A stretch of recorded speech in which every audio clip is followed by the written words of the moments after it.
And a happy Thanksgiving weekend. Back here with Tea Time with the Pro now. Joe Convertino with me. By the way, our next guest, ladies and gentlemen, I did a little research on our guest, Joe. Okay.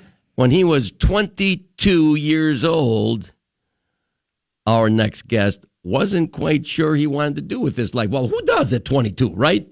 Did you know what you were going to do? Yes, I did. Already? Oh, yeah. Oh, you're going into the insurance business? Or you're going to play basketball? Both. Both, okay. Well, 22. But our next guest wasn't sure because he was at Syracuse University, right? But he thought perhaps maybe this Syracuse wasn't where he wanted to be right away. But I say we get to our next guest, ladies and gentlemen. This is a truly a big honor for us and a privilege to talk to the mayor of the city of Syracuse, Mr. Ben Walsh. Good morning, sir. Morning, Perry. Good morning, Joe. Good to be on the show with you. Good morning. You probably know Joe better than you know me because I can't remember ever meeting you, Mr. Mayor. But, Joe, you've met the mayor at several occasions, have you not? Yeah, Mayor Walsh is all over the city. Great leadership. City's flourishing, as we know. And thanks for all you do. Well, thanks, Joe. Joe and I go back a ways. He actually convinced me once to get in a dunk tank to raise some money for a good cause. Which I'll never forgive him for. Did you go down? Did you go down? Oh, yeah. He went down. He went down. Was probably okay. The leader. He might have went down 20-plus times. Oh. I'll tell you, it's one of those things where you watch other people do it, and it looks like fun, and then you do it, and you think, okay, I don't ever want to do that again. All right, Mr. Mayor, look, I do know that when you were 22 years old, a fresh, wide-eyed, bright young man from Syracuse University, you weren't sure you wanted to stay in Syracuse. Tell the folks about that. Come on. Well, yeah, you really dug in the archives for that one, Perry. Yes, I did. I think like most young people, I didn't know what I wanted to do. Growing up in the family that I did, surrounded by public servants, my father, of course, my grandfather, but also aunts and uncles that were in social services and hospital administration. I knew I wanted to do good. I wanted to contribute to the community because everybody that I was surrounded by did. But at the same time, when you grow up and your dad's the congressman, and everyone just kind of assumes that that's what you're going to do. So. Yeah, I think there was a little bit of kind of youthful rebellion there saying, you know what, you don't know me, and I'm going to carve my own path. And in some ways I did, but in other ways I ended up doing exactly what a lot of people thought I was going to do. Well, there's nothing wrong with that. There is something to be said about the gene pool, Mayor Walsh. You get 32 from your mom, 32 from your dad, and they're right there, and you can't change it. You know what I mean? It's an amazing. I loved studying heredity. It is an amazing topic. The human body is just an amazing piece of machinery. But there is something to be said about heredity, and we are absolutely thrilled that you decided to come back. But if you go back to the to those days when you finally made the decision, can you remember when you said it's time for me to go back? I do, yeah, and Perry, we'll have to come back to this, but I'm interested in how heredity impacts your golf game because my grandpa was a heck of a golfer. My dad's actually playing really good golf right now. It hasn't made its way down to me, so we'll come back to that. But there's only one reason. There's only one reason it hasn't come down to you yet. You don't play often enough. That's right. You need lessons from Perry. Oh, come on! Right. Wait a minute, Mr. Mayor. You can't. Do you own a set of golf clubs? I do. I've had the same pair for probably the past 30 years. Oh, well, come on. We're going to have a little evaluation session then. We'll evaluate your clubs. We'll put you through just a couple of a few drills, and they will know exactly what to do before you are able. It'll take you, because of your genes, it will take you approximately 6 months.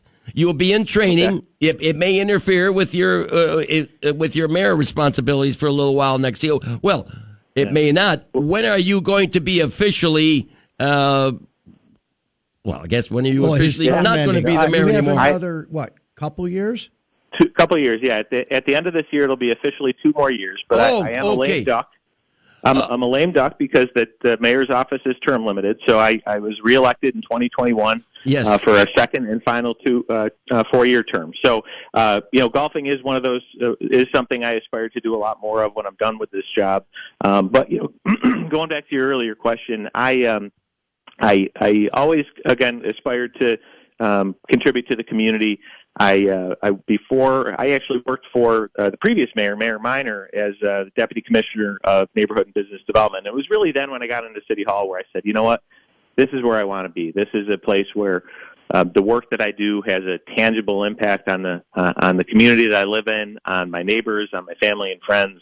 And because the position was term limited, as we got just about where Mayor Minor was, where I am right now. About 6 years in, I started to think about, well, who do I want to be the next mayor? And I kind of surprised myself that I started thinking about me. And so I had some conversations, of course, first with my wife and then with my family. And long story short, it led me down this path, and I couldn't be happier I did it. Well, that's great. That's great. And you're doing a great job. Hey, Mayor, I ran into someone that runs your golf courses. I'm trying to think of his name, but probably Joe Burns. Yes, great guy. Tell the listeners, Yeah. I don't think the community, Perry, knows about the 2 city courses and how those run and how much they cost. And, obviously we're a golf show, but talk a little bit about your rec department and these 2 decent golf courses that we have in the city.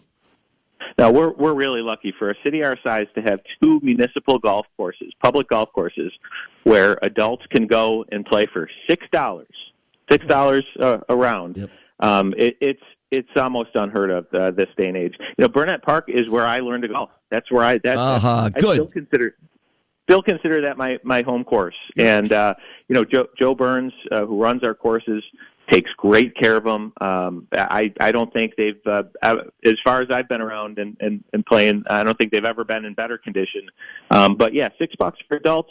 Less than that, I think it might be around $2 for juniors and seniors. So they're great. They're par 3 courses. They're challenging. And again, folks that, whether you've been playing your whole life or you're just learning, if you're learning that you couldn't find a better place to do it. And if you've been playing for a long time, get out there, work on your short game, get some exercise, walk around instead of jumping in a cart. They're great assets for this community. Yeah, Andy does a lot for the youth at those 2 courses. He was telling me, the kids' camps and different things that he does. I think it's just awesome, and we have it right here in Syracuse. We do, yeah. We host, there's a Mayor's Cup. There's a junior and senior Mayor's Cup every year where we have a tournament, and always well attended. And like most parks programs, a lot of it is focused on young people and seniors. And it's the courses are a great way to get them out, get them active, and help them teach a beautiful game. Well, with Thanksgiving right around the corner, Mr. Mayor, you have been a stalwart here. The name Walsh has been, but you ran as an independent, and I believe your grandfather and your father were both Republicans, but right. You've avoided. There must be something about that independence label, because you've avoided a whole bunch of things, which have been a lot of fun. It's been fun hanging around Syracuse, is it not, Joe? Yes, it has. Absolutely. Yes, it has. But my point was that Thanksgiving is coming up, and if you're going to say something to the citizens of Syracuse right now, those that are listening to Tea Time with the Pronoun, what would you say for Thanksgiving? I think Thanksgiving is always a great time to reflect on what you have to be thankful for, and I encourage folks to do that. But related to that, to think about what you have that others may not. We, despite all the really great things that we have going on in this community, and I could not be more optimistic about the future of Syracuse and Central New York with the Micron opportunity and all the other investments that are happening.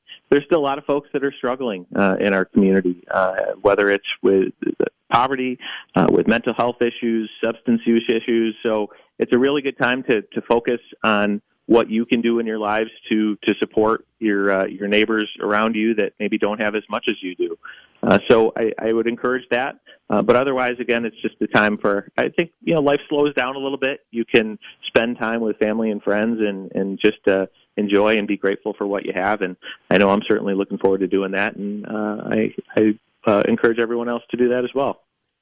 Okay, Mr. Mayor, that sounds wonderful to me. Thank you very much for being a guest on Tea Time with the Pronoun. I'm offering this little short evaluation of your golf game, and we're going to have some fun this summer. This summer, we're going to play on one of your golf courses, Yes. Mr. Mayor. And what do you Love say, it. Joe? That would be great. Okay, Mr. Mayor. And by Happy the way, Thanksgiving to you and your family. Yes, for sure. But I want to thank somebody else because this would never have happened without Anna. Anna McGow. Anna My rock star. McGraw. Thank you, Both, Anna. both of our rock stars. That's right. That's right. Okay, we'll talk to you. We'll talk to you for sure. Once again, you're going to be a guest on Tea Time, Mr. Mayor. Thank you. Have a wonderful weekend. Thanks, guys. Take care. Okay, there he goes, Mr. Mayor. Very, very nice, Joe. Loved it. Huh? Loved it. And I'm encouraged because anybody we have on the air, I want to make a connection to golf because the research is already out there. Folks, if you play golf, you don't have to play every single day, even on a semi-regular basis. You're going to live longer. Research has already been done. The Swedes did it 20 years ago. Yes, sir. Thousands and thousands of people. Anyway, okay, Joe. So And golf's good for everybody. Please, come on. It clears the cobwebs out of your mind, too. Yeah. You're not thinking about much else, but you know what I mean? It's good for you because